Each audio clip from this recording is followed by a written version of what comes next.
मनेन्द्रगढ़ चिरमिरी भरतपुर के जिला मुख्यालय मनेन्द्रगढ़ में मितानिन सम्मान समारोह के आयोजन करेगी। इसमें अलग अलग आंगनबाड़ी में काम करने वाला मितानिन और आंगनबाड़ी सहायिका मतलब विशेष रूप से आमंत्रित करेगी। जिसे समारोह में मुख्य अतिथि के रूप में मौजूद स्वास्थ्य मंत्री श्याम बिहारी जायसवाल लकीन की मितानिन मन के कामकाज से ही प्रदेश में ग्रामीण क्षेत्र में कुपोषण की स्थिति में काफ़ी सुधार हो है।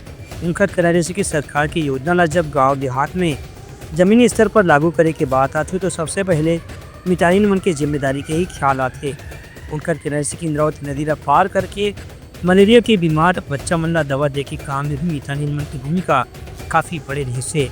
उमन के प्रयास से ही पिछला करीब 15 साल में छत्तीसगढ़ में मातृत्व मृत्यु दर और शिशु मृत्यु दर में काफ़ी बड़ी मात्रा में कमी आई है। हमारे क्षेत्र के मितानिनों ने कोरोना काल में भी बहुत अच्छा काम किया और लगातार यहाँ स्वच्छता को लेकर, हमारे जो डिलीवरी वाले माताओं बहनों को लेकर, ब्लड चेकिंग को लेकर सारे तरफ इन लोगों का अच्छा काम रहा है। और उसको देखते हुए आज इनका सम्मान समारोह हमारे भारतीय जनता पार्टी के कार्यकर्ताओं का और स्वास्थ्य विभाग के माध्यम से किया गया। जिला में आज के सम्मान समारोह में करीबन 200 मितानिन मन ला सम्मान करेगी से जिसमें अलग अलग विकास खंड और गांव में काम करने वाला मितानिन मन विशेष रूप से शामिल रही थे।